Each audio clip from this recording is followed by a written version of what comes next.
Right, and we should be live. Everyone, how are we doing? Good evening, Dom. Doing well, thank you. Good evening. Yeah. Indeed. Well, fantastic. Hello, everyone. Welcome to Trek Central Live. We are finally back, and everything's working for a change. Can we just celebrate that fact? Yeah. I'm glad it is, because like last week we tried. It was on Sunday. We tried launching a stream. Didn't work correctly. So it's like, oh, we'll just pull it. We'll come back another week. But hello, everyone. Welcome to Trek Central Live. I'm, of course, Captain Jack. How are we all doing? Today I'm joined by Mr. Dom, my lovely co-host, who's back wearing the ever so, delightful Star Trek Picard uniform, might I say. Yes, the 2385 uniform. Yes, I am glad to be here. Last week, even though the stream didn't work, I wouldn't have been here anyway because I was stuck at a train station for 2 hours in a storm. So make of that what you will. But I'm here today, and I'm glad to be here and talk about all this new Star Trek stuff we have to talk about. So yeah, we've got a lot of stuff to talk about. But first, let me introduce you our special guest today, Mr. TrekCatCatCat. I think that's correct, Ian. I always forget how many cats in the username. To be fair, yeah. It's three. 3 cats. It's three. Yeah, it's 3 cats. Yeah. Well, now we know. But also, you're a man of many uniforms yourself, so Dom's got some rivalry on the stream today. Yeah. Well, you're not wearing a uniform today, so I've just got a t-shirt on. Keeping it casual, Just a t-shirt today. The Admiral's got to keep it casual sometimes. yes. Well, yeah. I mean, the uniforms are packed. Indeed. They're packed. They're in the suitcase. They're ready to go. And of course, this is the Star Trek yes. cruise, which is coming up this weekend, which many a Star Trek star are venturing out on as well. Which it sounds like it's been an action-packed voyage, might I say? Yeah. It's there's been a few changes here and there, as used to want, because obviously this is it's been delayed for a year because of everything that's been going on in the world with the pandemic. But yes, it's going ahead, and there are some new faces that will be joining, and it's going to make it very, very exciting. I am super excited to see where it goes. To be fair, what you've showed us so far, what you've told us about it. Obviously, you've got posters in the background. I am really keen. Yeah, it's as I said, there's a lot of new faces. I personally, I'm super excited. The cruise starts on Saturday, and I get to meet Sonequa Martin Green on Saturday as well. That's fantastic, so isn't it? I've got a photo that I've paid for, and that is happening on Saturday. So that's one of the first things for me. That's about 5:30, which will be 10:30 here, because obviously we're at Eastern time, because we are coming out of Port Canaveral, which is just by Cape Canaveral. And nice. So you've got, for new ones, you've got Sonequa Martin Green, Shira Clawson, Evan Avagora, Isa Briones. So there are quite a few new ones. Wilson Cruz has been on before, but yes, there are a large contingent, some returning, as I said, new. But yeah, it's going to be a lot of fun. It's a bigger ship, so there's still going to be quite a few people, and with everything they've put in place, that basically everybody has to be vaxxed. Nobody can be unvaxxed on there. So everybody can breathe a semi-sigh of relief, and we all have to be tested before we go. I've got my test tomorrow. Okay. So that's just to get into America. You have to be tested, but I can use the same test for the cruise. Oh, fantastic! But yeah. Everybody that's joining the cruise has to be fully vaxxed and tested at the most 2 days beforehand. So they've put Royal Caribbean have put everything in place so everybody can enjoy themselves and have a good time. Fantastic. I honestly when obviously we've seen pictures and stuff from previous years, and obviously you've been showing us the schedule and telling us about it. I'm super excited to see the pictures that come out of it and the celebrations and videos. So of course, in case anyone's missed the Twitter announcement, Ian here is going to be our official away team reporter for Trek Central, as we were calling it. And I really like the graphic we put together to us. I asked TJ to put the graphic together, and it came out exceptionally well. He's got that hat as well. We've given one of the limited edition TC hats away. Maybe if anyone's lucky, we'll give them away at what events we venture into this year. Heaven forbid. I'm still miffed over whether because the Star Trek Mission Chicago is something that's taking place this year, and originally we was going to sort of line up and go for it, but I kept looking at it and I'm like, I'm not like sure if it was worth it in a sense. I think definitely, they put Mission Chicago up as the alternative to Las Vegas, their Vegas Con. But since that point, Vegas just seems to have got a lot of cast actors, there, and a lot of actors to go there, and there have been very little announcements for Chicago. So I guess we'll see what Chicago is like. Well, I think I'm saying that, I think with the cruise as well, I mean, obviously we're still coming out the back of the pandemic. There was a lot of additions, even like 2 weeks ago, they were, 2-3 weeks ago, there was all of a sudden, there was announcements, there was going to, and this, and I think Chicago will be the same. I think once you get into March, I think that's when some announcements will start being made. Fantastic. Hopefully that is the case. Like, you are right there. Like, it's been left to last, like, thing. But I just always think for like those of us who are international, like all three of us, obviously in the UK, praise be. It's a bit of like an awkward thing. Cause like as we get closer and closer, flights to America and hotels are ridiculously expensive. I'm like, it's one of those things like, do you book early and risk it, or do you wait to the last minute but have to pay the higher cost? But I think that's a discussion for later in the stream. I want to immediately talk about Starship Picard, if that's all right with both of you, because we've had some interesting developments in the last last 2 months now, hasn't it? Obviously, we know next week Starship Picard season 2 lands, and oh boy, is it looking fantastic so far. New uniforms, it looks like, apparently new ships. There's a ton of stuff there which is looking really cool. We've been like talking about it for ages now, whether Picard's getting this new ship which appears in certain like things on the back of director's chair and stuff like that, and also we're seeing this new Starfleet ship in some of the trailers, or at least corridors of it. We've got corridors to go off of. We're not seeing the ship and yet. Also we've got a lot of Terry Matalas, the most famed leaker of Star Trek productions and also showrunner. Goes hand in hand these days. Us a lot of pictures of Starship interiors and some really cool set pictures. So it definitely looks like we're getting to be on board a Starfleet ship. And I'm very much looking forward to then going back and looking at Terry Matalas's tweets and being like, oh, okay, that sets that in that episode. Piecing it all together.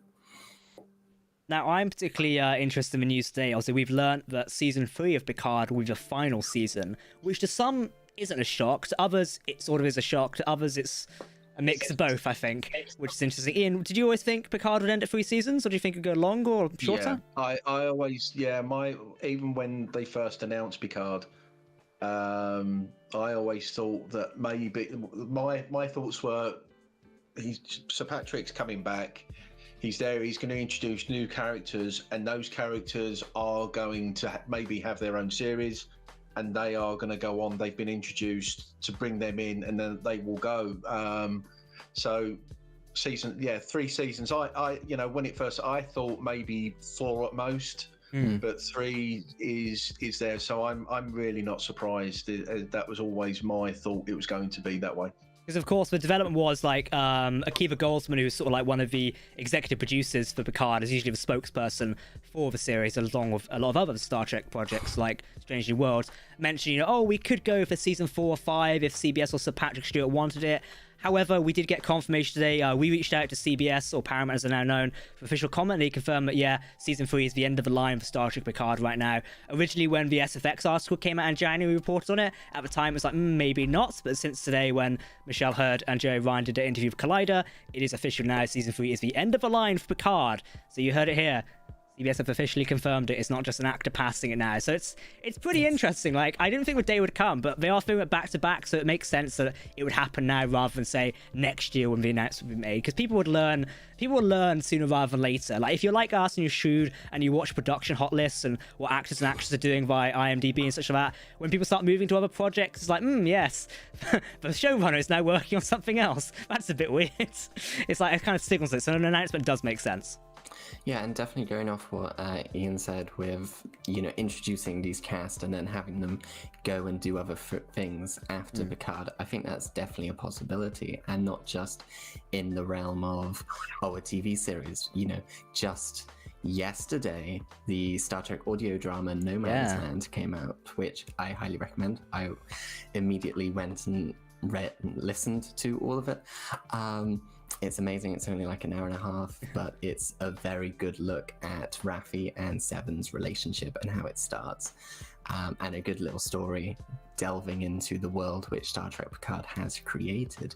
And I think that's definitely an aspect where Star Trek Picard and Star Trek could go in doing these more personal character stories in audio drama format. We could definitely see that with Discovery and having, here's a Bryce and Reese audio drama of them doing this random thing, and very much following suit to, I guess, what Doctor Who does with their Big Finish audio dramas. If you don't know, the Big Finish audio dramas are very well received, because they bring in all these new people. You know, Christopher Eccleston isn't going to come back to do an episode, but he's come back to do audio dramas, and it's definitely a way. You know, you don't have to deal with sets, you don't have to deal with costumes or makeup or prosthetics. You just have the actors acting through their voice. And I think they should do more of that going forward. Agreed. Like, I think, so I was going to say, I think you could quite easily have a Cristobal Rios TV series. I mean, the book, Rogue Elements, fantastic book. Really, really good book. And I would, that's one I would say, if you haven't read it, go out and read it as well.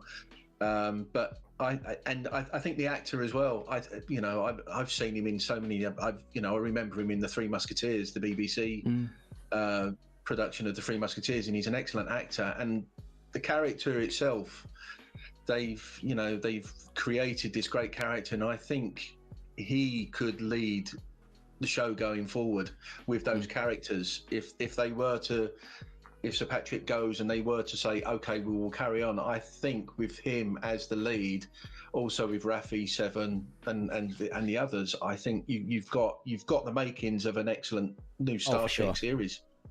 Yeah, definitely. With Rios being very learned and read, he reads a lot about existential dread and all those kind of books. So him being a captain in a series would be, I would really, really like that. I'm just saying, comedy show of Rios and his holograms. I started my rewatch of Picard today, so I was just on episode 4 when it was the Vashti episode. I was watching that over dinner if I came here, and we had the hospitality holo program was way too personal and a bit close for comfort, and also you had Emmett, the tactical one as well, and you got the Doctor. I'm like, just more of that. I would give a program if Rios had his own starship, like other than Lacerino or something like that in the future, having all his own holograms instead of like the EMH, like Robert Picardo's one, you'd have the Rios medical program. That's like the standard on his ship.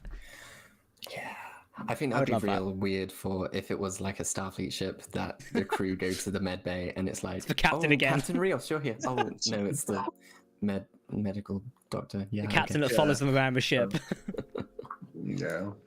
But I think, Rogue Elements actually goes into the creation of those, the holograms, which is it's humorous in itself. Nice. So I think and everybody went on before Lower Deck started, said, Star Trek and humor don't go, but they do. And I think it could have more humor. I know Picard tends to be a bit darker, but I think if you take Picard out of it, I think it could have a lot of humorous elements in it with the holograms and everything else. Definitely. So it would go in a different direction, definitely, but I think you could have it easy. What was it?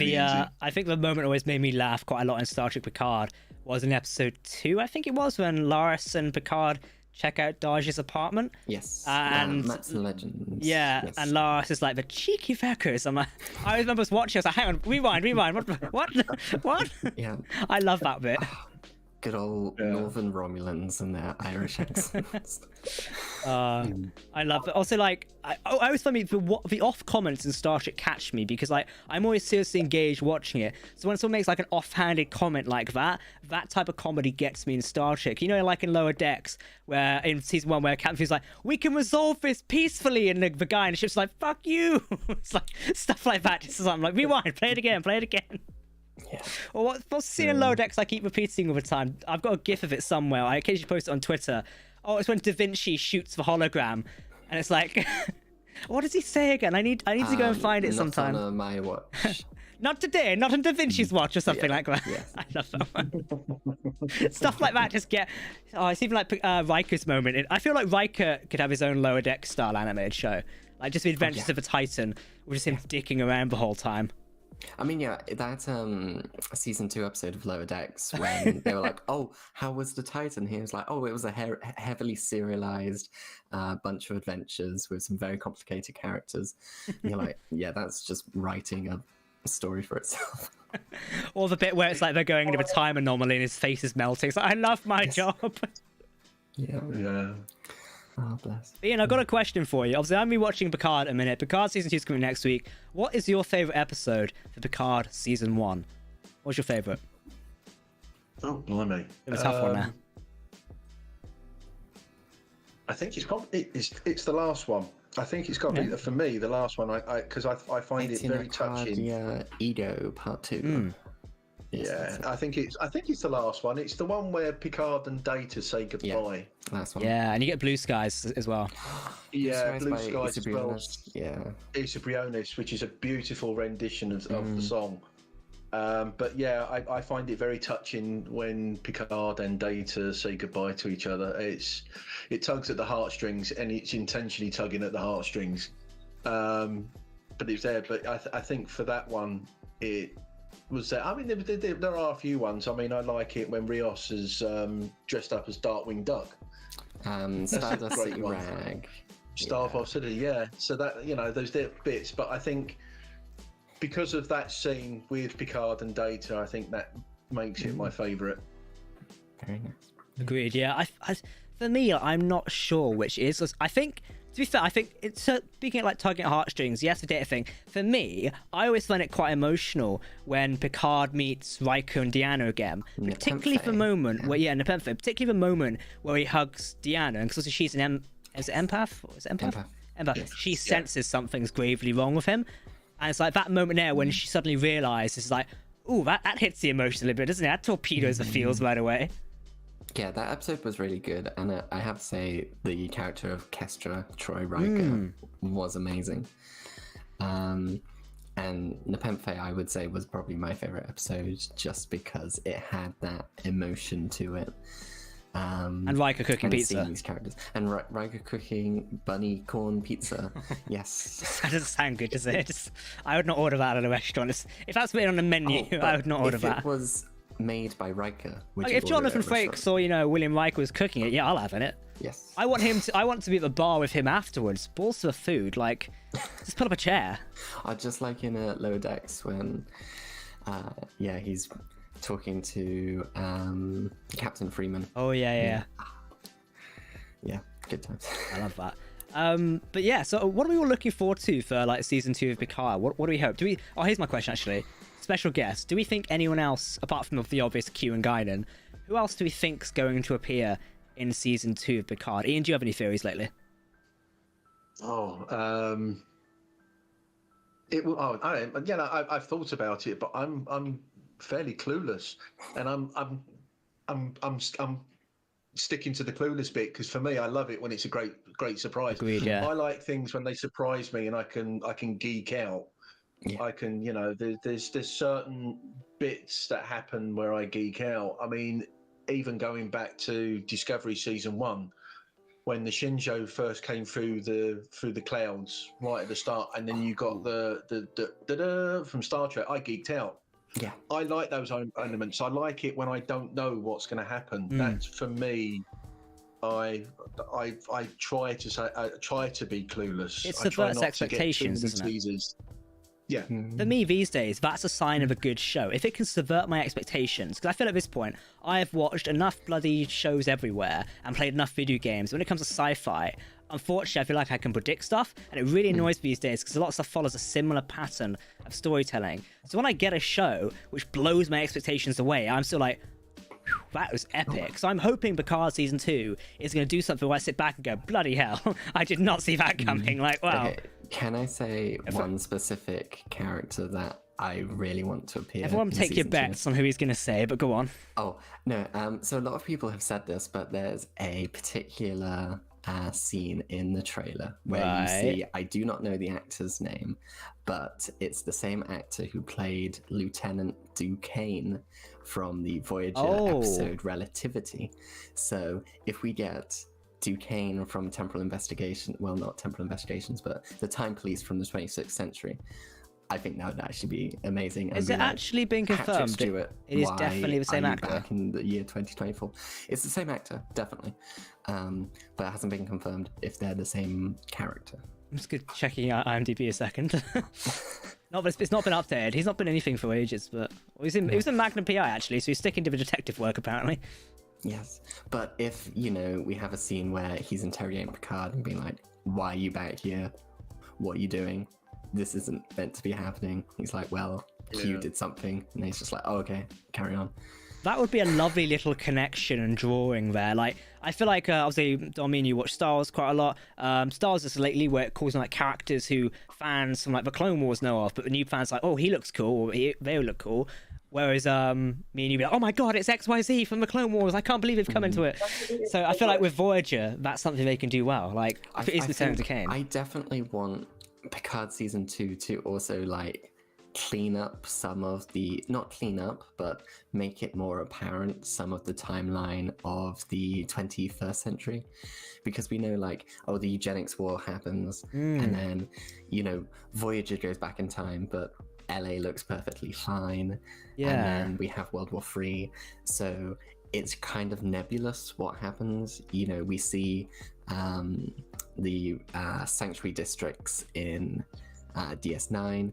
We know about Irish reunification in 2024. We have all these little things, but if season 2 puts like a common thread between them, and you can be like, okay, I know what happens during this time period, I would really like them.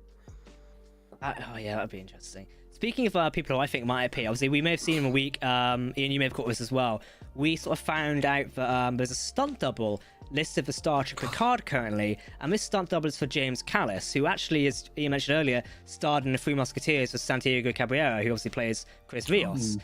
That's pretty interesting if James Callis is going to appear in Picard and who he might be playing. Like, it's pretty odd for a stunt double to be playing that for a guy who's not been announced yet. So whether that be as like a bit of a surprise or something, I'm not sure, but could be pretty interesting. I'm just in the middle of rewatching Battlestar Galactica at the minute. I've paused it to rewatch Picard. Like, I've been rewatching Battlestar for one. I love his portrayal of Gaius Baltar. Like, I think it's perfect. So if he's in Star Trek, ooh, that's gonna be fantastic. More English people in Star Trek. Yes. Are the Americans going to go for the stereotypical that the bad guy's English or British? Is it? I mean, going to be, they always tend to make. Bar Sir Patrick. It seems that most Brits are the bad guys. Oh, one thing. American characters. One thing which I found out today doing some research was that Jean-Luc Picard, in some original notes from Gene Roddenberry, was originally going to be called, I think, William T. English, which is the worst name ever. But I just found that hilarious, and talking about English actors brought that up. But yeah, just be glad we didn't get Captain William T. English of the USS Enterprise. That just sounds like Johnny English. Would it have been Jean-Luc Riker then? Would it have been Jean-Luc Riker? But, oh my god, that's just bad, isn't it? That's just bad. Yeah. Oh. But chat, if you've got any theories on Star Trek Picard, feel free to tweet them to us and mention them in the chat, and we'll go over some towards the end there. Thank you everyone for tuning in today, by the way. You can catch our latest videos. Usually we don't stream on a Wednesday, for those wondering, just we had a few issues on Sunday. I'm not sure if there'll be a stream this Sunday. I'm doing a 24-hour charity stream this weekend. Yes. God help me now, which is just gonna like kill me off completely, I think, but it'll be fun. It's for charity, you can't complain. So we'll be back obviously once Picard season 2 airs, with more streams and weekly stuff, and hopefully a new host sometime soon as well. Dom's disappearing uniform hilarious. Yeah, Dom, every time you lean back the uniform disappears. Yeah, if you go in certain angles, it's the best I can do at the moment. We'll just ship you a green screen at some point. Yeah, Yeah, proper Hopefully stuff. I'll buy a green screen, but this is Cool. what you have to deal with. Let's go for Discovery. Obviously, we've all been keeping up with Star Trek Discovery Season 4. I mean, it has made its return. Tomorrow, we've got Episode 10 called The Galactic Barrier, which, as the title suggests, seems to be Discovery going through the Galactic Barrier, and probably it's going to be sparks, explosions, and, rocks from the ceiling again, maybe, as the ship gets a lot of damage. But, gentlemen, how are we finding Star Trek Discovery Season 4 at the minute? Ian, what are your thoughts on it? Enjoy it. I do enjoy it. I think the characters are getting better and better. There was a big talk on Twitter about last week's episode, saying I know it's great that Nan's back, and I think Nan shouldn't be a reoccurring one. I think she needs to be a character that is back full stop. She's a great character. But I am liking the twists and turns. Yeah, maybe some people saying it's a little bit predictable, but I don't know. I think it's become as each series has gone. It feels more like Trek with everyone. I think they did the far removed from season 1, but as with season 2 was great with Pike, season 3 then in the future, and now they've got the new uniforms and everything else. I think, with the brightly coloured uniforms, it's made it feel more like Trek of the 80s and 90s that we all knew from. But yeah, it's enjoyable. Just for me personally, I'm glad that Amazon brought out. So I bought the season, so I'm watching it. So without adverts, without that, Yes, I've been watching it on Prime Video. Nice, yeah. I love Amazon's video player, to be fair, makes things. Just quickly, we do have the taglines and descriptions of this week's episode 10 in case those people have not heard it yet, as it wasn't released on time this week, so it's been delayed. The tagline for episode 10 is, as the Discovery's options crumble, they have no choice but to travel beyond our galaxy to seek out the creators of the DMA. That's one tagline. We also have another from a press site for CBS, or Paramount as we're now called. Captain Burnham and her crew must go where few have gone before, beyond the Galactic Barrier. Meanwhile, Book learns the truth about what drives Ruon Taka. That sounds pretty interesting, isn't it? Also, can I say I am loving Ruon Taka. Sean Doyle, Yes. perfect. Sean Doyle that man plays a villain well. Great as a villain, and he's always great as that really great villain you just love to hate. Yeah, it's sometimes you don't fully know what he's up to. Yes. I can't help it because I've watched so much of Expanse. Every time I bloody see Ruon Taka, I'm just seeing Sadavir Ehrenreich. Yes. I can't help it. It's the same character. Sadavir Ehrenreich with a weird tattoo on his face. Yeah, Yes. and some facial hair, and in the 32nd century. Oh yeah, he didn't have facial hair. No, he didn't. He was clean shaven in there because he's a good old politician. Yes, good old politician. But yeah. Ian, have you seen any of the trailers or preview clips this week? I have seen the trailer for this week's, and it's going to be interesting. It's the conversation between the president and that one, yeah, yes. the Ready Room clip. I found that really moving. Yeah, that was really that she's well, I'm not going to give it away if people have not seen it, but that it's a very standout scene to actually use as a trailer for it, or a sneak peek, as it were. It's because also I think they bounce off each other really well, I thought, in that. It's also interesting that it kind of it adds that the Federation of the 32nd Century has a vice president. Yeah. Because before they didn't, it was just a president who acted more like, I guess, a prime minister. Whereas this seems that the constitution has changed, as they do, 800 years in the future, to have a vice president. I mean, it probably would make sense, wouldn't it? Given it would make sense given the structure of the Federation has changed, and Starfleet, there are factions, so many worlds, obviously damage being done. It just makes sense. But speaking about seeing a vice president, there's always been theories about who the vice president could be, or something like that, or whatever, someone else secretly. Remember when we was in season 3 and we hadn't seen the president yet? And we all had these theories. Maybe the Doctor from Voyager was actually a president or something. That was a weird theory going around for a while. Yes. I would love to see if there's a reference, something I've not done yet in Star Trek, particularly Discovery because they're so far in the future, is get oh, this is Sam Archer or something like that, a long descendant of the Archer family, something like that, or this is Mr. Janeway, something like that, or Picard. It would be hilarious if the vice president was oh yes, this is Dave Sulu, welcome, something like that, whatever. Yeah, but it could then be, oh, this is a Mr. Neelix, a long descendant of Neelix's. Imagine that. Jesus Christ. Yeah, and it's who's the actor who plays Neelix again? Ethan Phillips. Ethan Phillips, and it's just Ethan Phillips back. He's just like, yeah, I'm Neelix. I was just down in the galley cooking something up, and I'm suddenly the vice president now. I would be. Well, you go from what sort of cooking in the galley to being an ambassador to the Federation. So it's not that big a step really when you think about it. These new episodes of Designated Survivor get weirder and weirder every week. But talking about Discovery, I'm really excited to see more about Species 10C. Somebody raised a good point on Twitter in a week, or it's YouTube comments, I can't remember where I read it. It was like, they hope that Species 10C is not your default humanoid species, where in fact they may be a bit more alien-esque in a sense, because Star Trek villain species typically are always like humanoid, and usually it's that, and obviously that is due to budget in the older days, but now we've got this fantastic CGI and stuff like this. Wouldn't it be fun to have this sort of alien creature or something like that? It can still like have humanoid features, but something a bit more out there, I think. That's just a personal wish for me. I hope Species 10C isn't just, alien and makeup of a week, like not taking away from Star Trek when it's done that, but it just be something a bit more unique, because we've seen in the trailer this sort of environment which looks very weird, and we haven't seen it just yet, so I'm assuming it's either this episode or next. Now, I compared it with Flood from Halo, and if anyone's played that video game series before or read it, whether they're going to be like this alienoid species existing in a different realm. Ooh.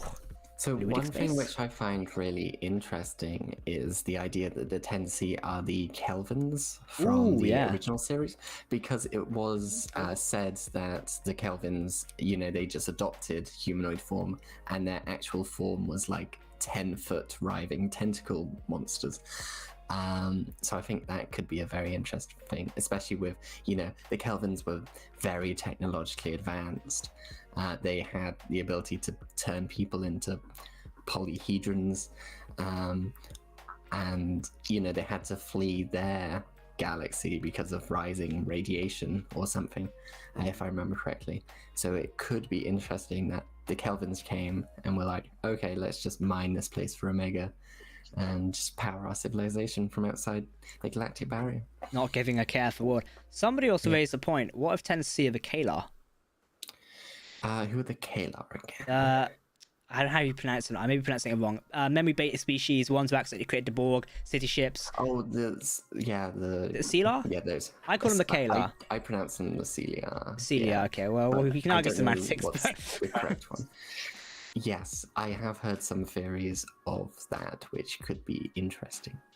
Ian, what do you think about 10C, or Species 10C? Any interesting theories, or anything sticks out? I would like. Well, I'm like you. I'd like them to be proper aliens. I mean, they showed in Enterprise that they could do the Tholians quite well. That type of species, or also they're saying with the radiation that it could be something to do with the Borg and things like that. So I've read them as well. I want an alien. I don't want talking humanoid. about aliens. We did get an alien in, I think it was episode 4, episode 5, the Kuat-Malat episode of season 4. Oh, those, because they weren't humanoid. Obviously, we only saw like a dead one, and then the others were just waking up, and then we left. But it does show that they at least can do aliens in Discovery. Yeah. I think we're not in the 60s anymore. We have the technology to create these, spectacular looking beings, and I think it's about time that Star Trek showed some of these ones. I know people turn and say, "Oh, you're just following Star Wars," but then I would say, like in Voyager, the Species 8472, they were excellent, and I think they still hold up today. Yeah, I would say so. Really well. Like the macrocosm as well in Voyager. The aliens in Enterprise are a little aged, from the Shroomies from Silent Enemy to the Zindian sectoids. I'd say the Tholian still works well. I would love to see more Tholians, to be fair.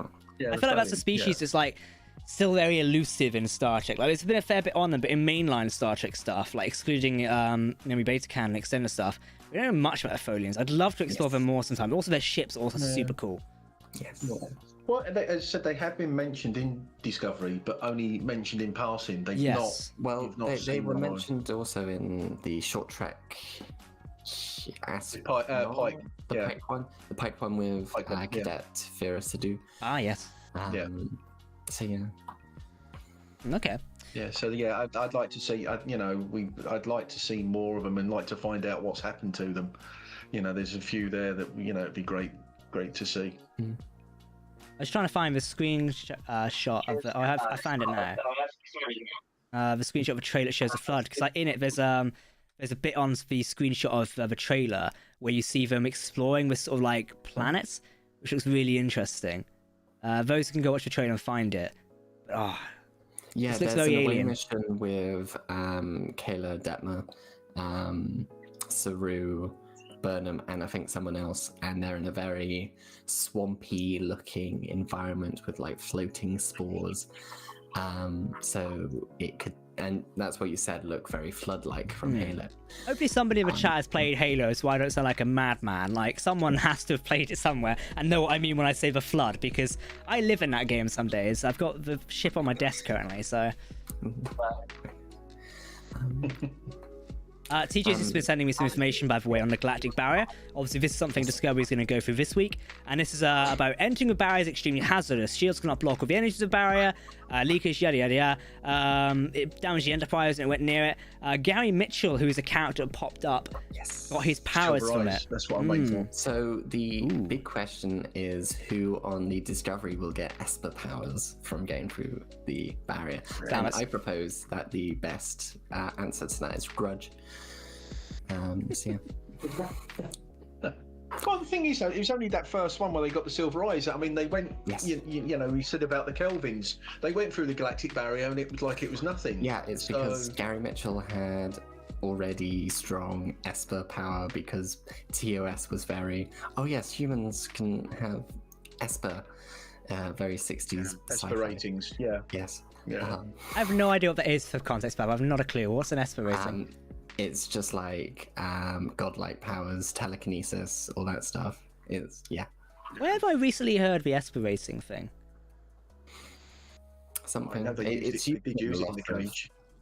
different stuff, but yeah, it's used. No, in, I feel like I've watched something recently and TOS. someone's mentioned Esper. That makes a lot more sense now.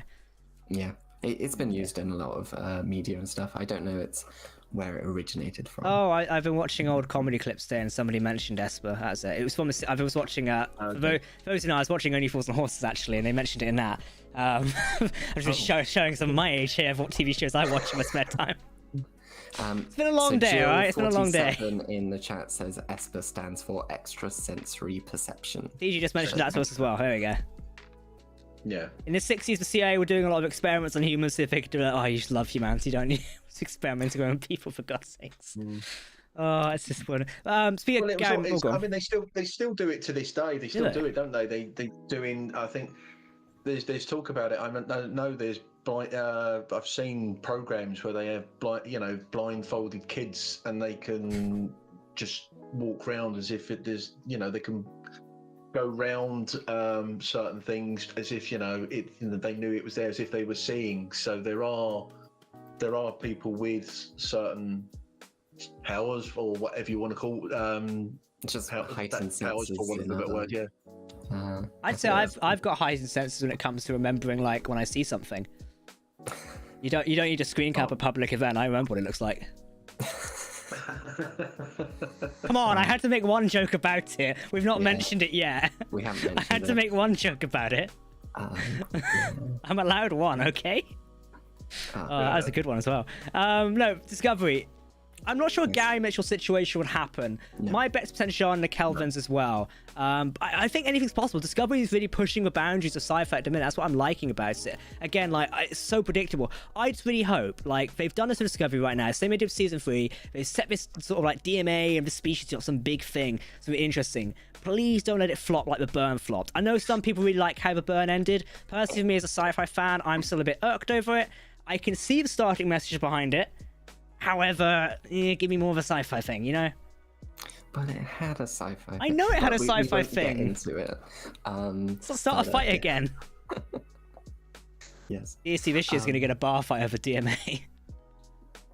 Yeah, I think with the DMA, it's really fascinating that one, I mean, we haven't talked about it yet, but it seems to be Omega powered. Oh yeah, good point. Obviously, because it's mining boronite, and the only time boronite has been mentioned is to create the Omega molecule. And for those who don't know, the Omega molecule is really, really, really powerful, and like a couple of molecules can power an entire civilization. So the fact that this civilization is powered by Omega shows how technologically... He's going to get his delivery. No, carry on. Context, Ian's getting some stuff delivered. Go on. The 10C being powered by Omega shows how technologically powerful they are and how more highly advanced they are than the Federation at the time of the 32nd century. So the fact that, their DMA just got destroyed and they just replace it instantly. Yeah, it's like, oh, we've got another one spare. They don't really care, and just how easy it is for them to make this. So it might be that they just, even if they do see that the Federation are here and that, there are sentient species here, they could just view us like ants. Yeah. And be like, well, why should I care? Well, like a termite here, we'll whip one of those up to build a house. Yeah. It's true, though, isn't it? If there's a rat infection at a building site, we get rid of it. And some people are going to disagree with what I say, but it's true, though. Like, if there is like a rodent infestation where I'm trying to put my new bungalow, the builders will remove it. So basically, you can compare that to, that's how we view sentient life in a sense like that. It's a bit, some people, I'm not going to have pets on my ass for the next 5 minutes, but I'm not wrong in saying it. It's true. So it's very much that it just seems like the 10C do not care. And then how do you get them to care that, oh yeah, maybe stop mining in our galaxy because it actually hurts people? Yeah. I don't know. I'm interested to see where it goes. I'll say that. Like, Discovery is keeping my expectations good at the minute. Like, I'm really enjoying it. Some episodes are dropping it here and there. However, the whole DMA plot is keeping me engaged. So that's good. Yeah, I'm liking it. But anyway, that's enough for theorizing Discovery. Our review for Star Trek Discovery episode 10 will be out tomorrow evening, as per usual, once we've watched it and reviewed it. I'm looking forward to it. And of course, next week we do have Star Trek Picard as well. But speaking of other things coming this week, Ian, we want to talk more about the Star Trek cruise. This, of course, what you're departing on. You're going to have fun doing that, or we're still stuck at home. Yep. Tell us more about it. Also, you've got the posters from the previous cruise up in the background, haven't you? So that's number 2, 3, and 4, is it? Yeah, if you can see them, there's the ones from my previous 3. And what years were they again? 2020 was 4. Yeah, 4 was 2020. 2019, which is the third one, which is the middle, and then that one was 2018. Nice. So the first one was 2017. So the first I didn't go on the first one, but the first one was 2017. 2017. Basically, it's a floating convention, for want of a better way to describe it. There are a large number of celebrities. Each year, the list gets longer and longer. There's entertainment. There's excursions. The actual celebrities host excursions. Nice.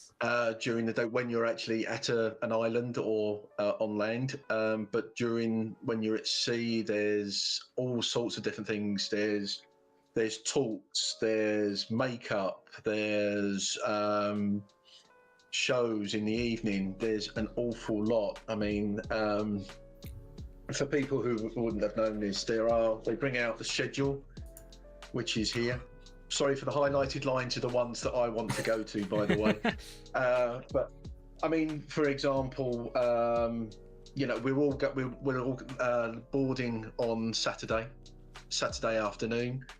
The first big thing will be the launch party. That's when all the celebrities are introduced to the everybody that's there. Nice. After that one, there's makeup with Karen Westerfield, and people can actually go and be made up as a Klingon or whatever.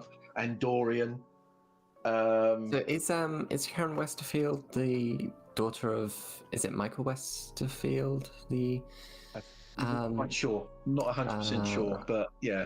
But yeah, you've got this. Okay. The first big night well, the show is an evening with George Takei, Oh, that'd be and that's fantastic. on Saturday night. So that's going to be him doing his bit. I've seen him; he's very, very humorous indeed. And each night has a theme night. Oh, okay. So the first one is toga party night. So it's easy. The last couple of years it's been pajama party. This year they've changed it a bit, so it's the Gorn's toga party. So there will be a Gorn dressed in a toga for it.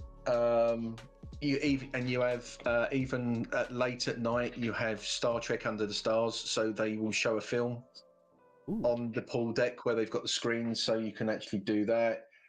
So yeah, there's parties there. I mean, they've even advertised now for next year's. Everyone so far has come out of Florida, been Miami. This year is Canaveral. Okay. But next year it's going from Los Angeles. Oh, really? Oh, Really? Is So that unusual for going to the cruises, West or? Coast. Well, no. I mean, I'm presuming it's still going to be Royal Caribbean. I mean, they go all over the world. So I think it's going to be the West Coast, Mexico, and that one. I mean, the first one I did, which is 2018, was Honduras, Belize, and Mexico. Oh, okay. Oh. And that was, Honduras is one of my ones will always stick in my mind. It just had the beautiful beaches and everything else, and there was an island, a small island where the beach was, but it's also a nature reserve. So they had seals, monkeys, cats, those type of things. So yeah, it's there. So the next day we're actually in Nassau. So day 2 is in Nassau, That's in the fantastic. Bahamas. Which is going to be great, and I'm actually swimming with dolphins that day. You told me about this, so I'm doing that, and I've actually got it's packed, so I can't show you. I've got a Cetacean Ops T-shirt, especially for the bit. You showed me this one the other day. Actually, weren't you wearing it on Sunday when we was meant to stream? That was just a T-shirt that I showed you when we were trying to do it. It's a bright red, and it's lower deck Cetacean Ops, Fantastic. so it's there. So again, so that, I mean, these days when you're actually at port, they don't tend to start until really about 4 or 5 o'clock, because that's when the ship is preparing to leave dock. So that's when the bits on the ship happen again. But even in the mornings that you have, like Mary Shifo or Nana Visitor will do yoga or things like that, so you can do that. But I mean, me personally, I go to the gym and do my bit, and people go, "Really, you go to the gym?" Yeah, I do now. But there is, one thing here is there's trivia with the science squad, and that's Dr. Erin McDonald, Dr. Stephen Grenade, and Dr. Mohammed Noor, who all work with Star Trek. Yeah. And so they're there, they do big things. That night is a musical evening with Anthony Rapp. Ooh. So that will be, because obviously he's got he's very singing orientated. So he's done that. So yeah, you've got Chase Masterson, Max Granacek doing something. Mary Shifo Speakeasy Karaoke Party. And then again you've got, this one is the Roaring Holodeck, the theme night. So this can be anything you like. So, you could be dressed up like Dixon Hill or anything from the holodeck. I've gone, it's not quite the holodeck, but I've gone a piece of the action. So I've got a pinstripe suit with a grey fedora. Yes, the best TOS episode. Yes. Yeah, that's TOS, but obviously you can still go Dixon Hill, you can go anything. Last year they had the Voyager holodeck stories, so with Tom Paris and everything else. That's good. So yeah, the third day's at sea, so we're at sea all day. Oh, nice. Okay. But that is a day of things going on. So there'll be everything that's going on. There's a few things that I've highlighted. Midday is what they call the T-shirt party. Right. Now, the T-shirt party is what it is. It's a party out by the pool with the DJ, and they put on for an hour and a half free booze. Hey, So don't unpack your bags. We're going here next year. So I mean, I've got the drinks package. It's normally when you cruise, if you do drink, it's always good to get a drinks package. There are varying types of drinks package you can get. You can get, if you're teetotal, you can get like a coffee tea one. You can get a soft drinks, or you can get the alcoholic one. But if you don't have this, it is an hour and a half. All you have to do is wear the t-shirt, because every day they give you a free gift. So when you go back to your cabin, the room's been done and your free gift is laying there on the bed. So that means on Sunday, the t-shirt will be there ready for the next day. I mean, for example, things that I've got, there's a t-shirt every year, so you always get a t-shirt. There's been backpacks, there's been drinks bottles, passport covers, luggage tags, all those type of things. You get a poster everywhere, because the posters I've got are free. They give them to you. So every night up to the Friday night, or you get something free. So make some space if you do think of make some space in your suitcase, because there will always be something. I've also got baseball caps as well. Nice. So those are the type of things you get. So, I feel like we need a free bar at Destination Star Trek this year. It's a terrible idea, but it's a great idea. DST, if you're listening, free bar. The first DST had both a Klingon bar and a Starfleet bar. A Klingon bar just sounds like your typical bar, but with punch ups included. Yeah, it was very like in like setting. It had like a giant Kalis statue. It might have been the first or the second DST, but it was. I mean, I was underage at the time, so I couldn't drink. But yeah, it looked very fun. I always found it. Unfortunately, I'm going to be, but I actually enjoy Birmingham more than London. A lot of people said that, to be fair. I mean, London's bloody expensive. So. Yeah, London expensive. But I think the way I had it, I think where the evening was in the hotel, it felt more like evenings in the hotel was fun.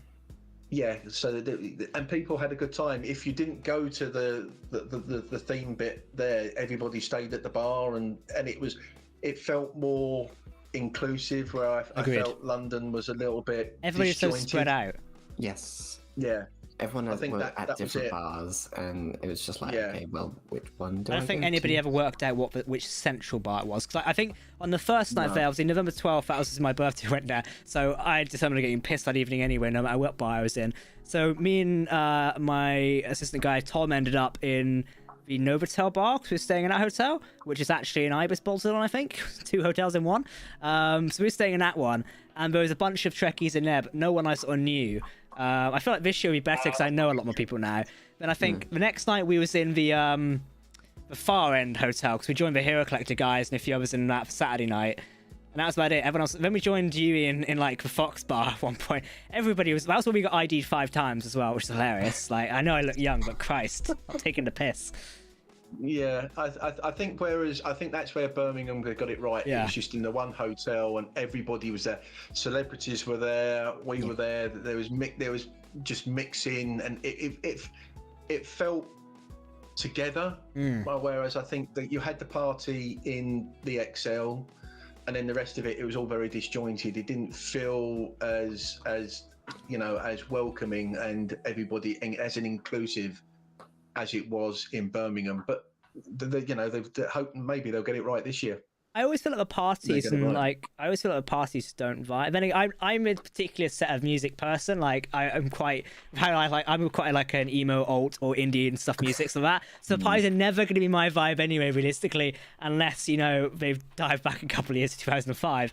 But I don't know. I just never feel like the vibe. To be fair, then again, maybe it's just I like sitting in bars and chatting. But well, I think that was even the case in Birmingham. But I felt like the parties in hotel, yeah, exactly. The party was in the hotel. Go to the bar.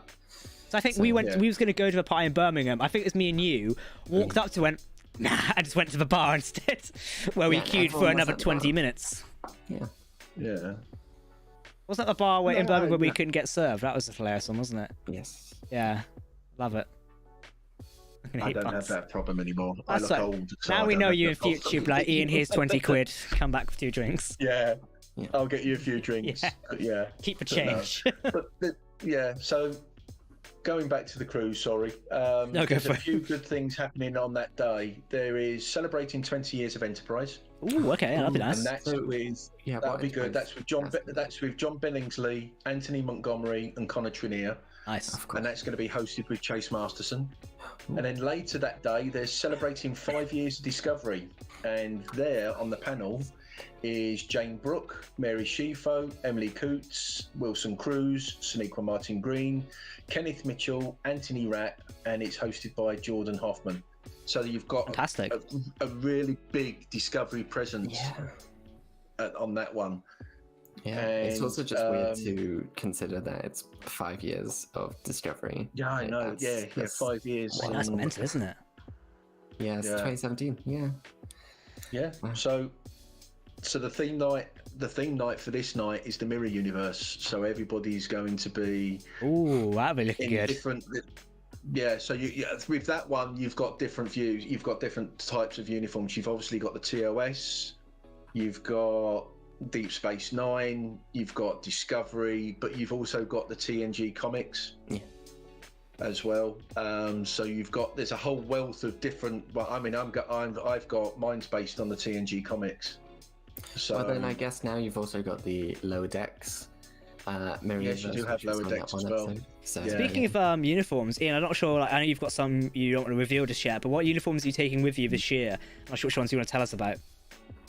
well, one is the Vance uniform which I wore at DST, Awesome. and the only other uniform that I'm taking is the Mirror Universe one. There is another one, but I'm not going to talk Yeah, about of that course. one. That's a There's one surprise. we wanna keep That's a hidden. surprise for that one. But yeah, those are ones because you've got the Toga night the first night. Mhm. There is a Riser night, which basically is a Hawaiian night. Yes.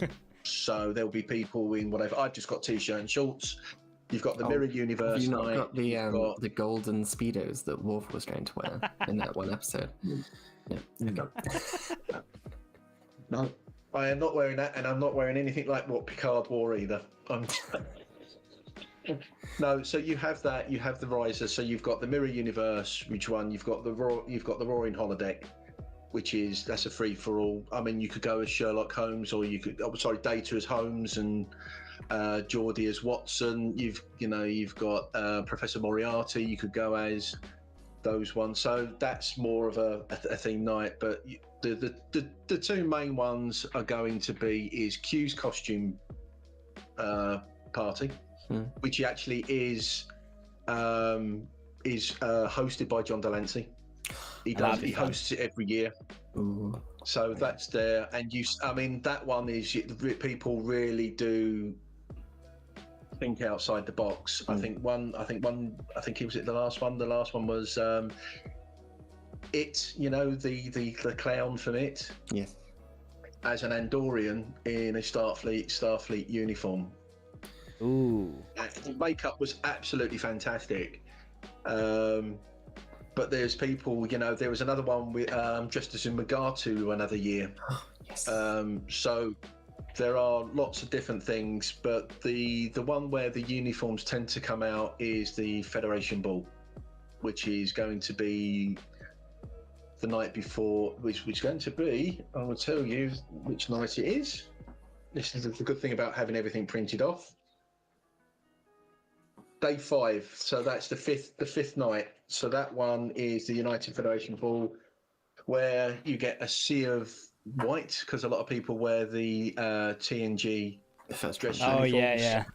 First They do contact look really dress good, to be fair. uniforms.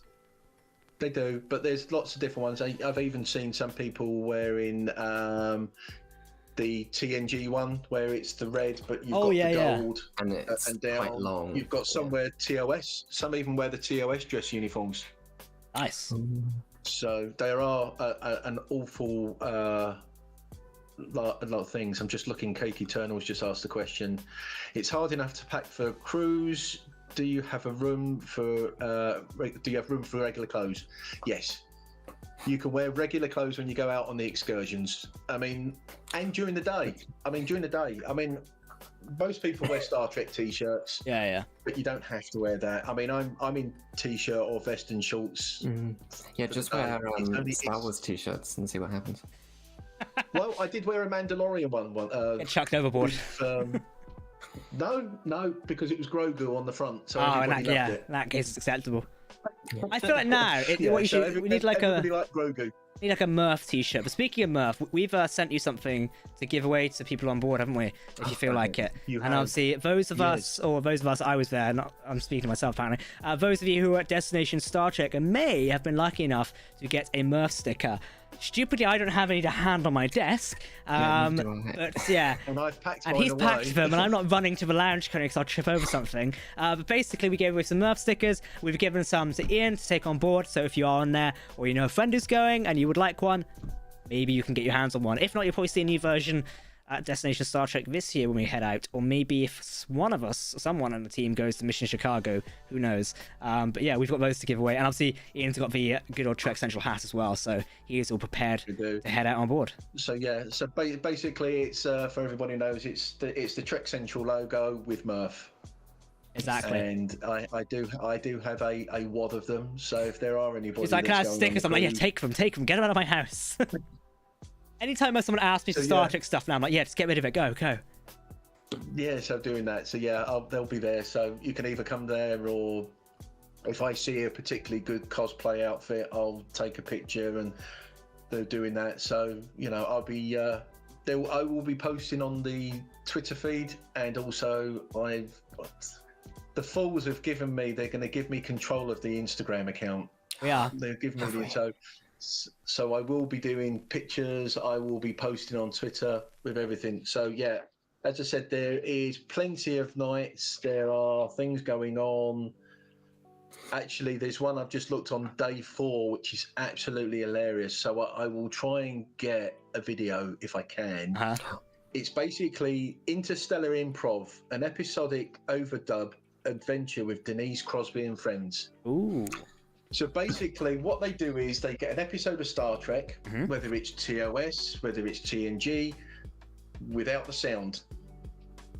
And you get Denise Crosby and a number of celebrities, and they go through it and they talk it and they do whatever, and it is raucous, it's drunken fun. It's because the celebrities have had a few drinks. I mean, which one was it? The third cruise was Denise Crosby, Jason Isaac, Robert Picardo, and I think Ethan Phillips. That just sounds like a recipe for disaster. And it goes off on a complete tangent. They're not saying the script. It is totally improvised, and it is hilarious, and it's a must see. So if I can get a snippet of the video, I will do my best. But yeah, there are a lot of things for everybody to do, and I will keep everybody apprised of what's going on. Fantastic. And of course, if you want to keep up with Ian's updates from the Star Trek cruise over the next couple of days, or over the next week, should I say, you can obviously follow us here on Trek Central. You can follow Ian on his own personal Twitter account, and also keep an eye on the Trek Central Instagram and website, as we'll be posting some updates and details on the cruise as it goes round. There's plenty of events, as we discussed, going on board, and I'm sure you guys are going to want to see some pictures from on board and what it's looking like. And we can all be sat home jealous because we're not basking weather or swimming with dolphins or meeting Star Trek heroes. So, you know, some of us will be extremely tired covering Star Trek Picard, which is out next week. So yes. Yes, Picard and Discovery on the same day. Just internal screaming. 2 Star Trek shows at once. I am hoping that they are going to view it on the cruise, because the last time they did show Picard. Oh, nice. Because Picard was out when it was on, so they took the theatre, which is basically like, you know when we went to the premiere. Yeah. That was 2 years ago now, wasn't it? I was looking the other day. 2 years. Christ. It's over 2 years ago. So it was the same type. It's the same type of thing where we basically watch Picard on the cinema screen. And that's what we did on the cruise as well. So I was quite lucky because I was at the premiere. I mean, you guys were at the premiere, and then I saw another episode on the big screen as well. So that for me, that was pretty cool. Honestly, thinking back to it now, 2 years ago, it's mental. Like, I think I was doing something the other day. I was researching Picard for like an article. When I was doing our new, we've got a new writer called Michael Stark, who's just written a lovely recap of Picard season 1 on where the last 3 careers. And I was reading, it was like 2020. Shit, 2020. I like, Christ, that's just we sat there in January in London, go, wait, it's fine, life's going on. Bam, pandemic. Like, here we are 2 years later. Little did we know when we were freezing outside Leicester Square. That's cold. It was a cold night. It was a cold night in Leicester Square. What was going to happen? Yeah, and that was going to be the last thing we watched in the cinema for a while. We had I loved that evening, to be fair, because we lost Dom in the press pit for a bit. We put him in the photography bit, lost him, and me and TJ were packed in like bloody sardines in the interview thing. It was like both of us stood here like, hello, today we're going to interview you. That was hilarious. Yes. Oh, but no, I'm really looking forward. Hopefully there's like another event like that in the future. Like, I feel like now with things opening up again, we'll get them. Maybe for Strange New Worlds. Then again, with how that's going down lately, maybe not. But well, it's more with how international distribution is done. Or maybe when Paramount rolls out internationally. Cross your fingers, everybody. They do a premiere for something that's already out. Yeah, maybe. So we'll see. I'll just have to head over to the US. Which is, yeah, T just pointed out to me we were squished in between the Trekkie girls and the sci-fi boards at the premiere event. So I think it was the first time meeting with Trekkie girls. Probably like, hello, how'd you do? Sorry, that's my foot, you know, something like that. Yeah. Well, yeah, I've met the Trekkie girls a couple of times, but I saw them that night as well, and they actually live not too far away from me. Oh, so, nice. Yeah, so they are down there on the coast, but yeah, they're not too far from me, and I know. When the sci-fi ball starts up again in Southampton, because that's not been going for a couple of years, they tend to go to that one. So I'll probably see them. I think the next time I'll see them would be Destination, to be honest. Yeah. I'm looking forward to Destination this year. Like, we got a few things up our sleeve that I'm hoping to put into action sometime soon and really make like this year probably really good. So that is something I want to announce. So yeah. But gents, I think we've discussed everything today. I'm now thinking of really bad jokes about free bars, because when you mentioned that free bar on the cruise, I've now been. Anyone can clip it. When you mentioned free bar, I was happily smiling away for some unknown reason, thinking like, "Ooh, a free bar." Well, it's not. It's literally they go round with like huge trays of beers, and there's the bars, because there's a pool bar as well, because it's held round by the pool, in the pool area, and that's where the stage will be, that's where the screen will be, so there'll be people in the pool, in the jacuzzis, they're dancing because it's DJing, it's just everybody's having a good time. And yeah, if there's anything that's going to promote binge drinking, it's going to be the t-shirt party for an hour and a half. And Trek Central, why is your entire team covering the next cruise? No reason at all, no reason. Well, everyone, thank you very much for tuning in. Thank you everyone for tuning in to Trek Central Live for this very special show here on Wednesday. You can, of course, like I say, keep up to date with the Star Trek cruise coverage from Ian via his own social media accounts, and of course he'll be taking over our Instagram account sometime in a week as well. And obviously our Twitter account's back online. Thank you everybody for creating enough noise for that one. Luckily we managed to get through that one, and we will not be going into detail about that ever again. All I'm saying is I'm not going to make the joke again. I cracked that once. Of course, if you do want to keep up to date with Star Trek Discovery, a brand new episode is out tomorrow morning, or evening if you're in the US, or morning, I don't know, it's out sometime. We'll be covering it as per usual of our weekly review. Star Trek Picard is out next week as well. If you're interested in what I'm doing a 24-hour charity live stream this weekend. If you'd like to pop along and support me for a great children's charity called Special Effect, it would be greatly appreciated. That is on youtube.com/CaptainJack on the 26th, or Saturday the 26th at 19:30 GMT, and we're going for 24 hours, so pop in any time, and if you can donate anything, it is greatly appreciated as it goes towards a great cause. Ian, thank you very much for joining us today. It's been a pleasure having you on board, and we look forward to you being our away team reporter for the cruise. Thank you very much. Thank you for having me. Yeah, and Dom, it's been a pleasure as per usual. I presume we'll be back sometime soon for Star Trek Picard, and more stuff from there. Yeah. Excellent. Well, everyone, thank you very much for watching. We'll see you next time. Live long and prosper, my friends. Everybody say goodbye. Bye-bye.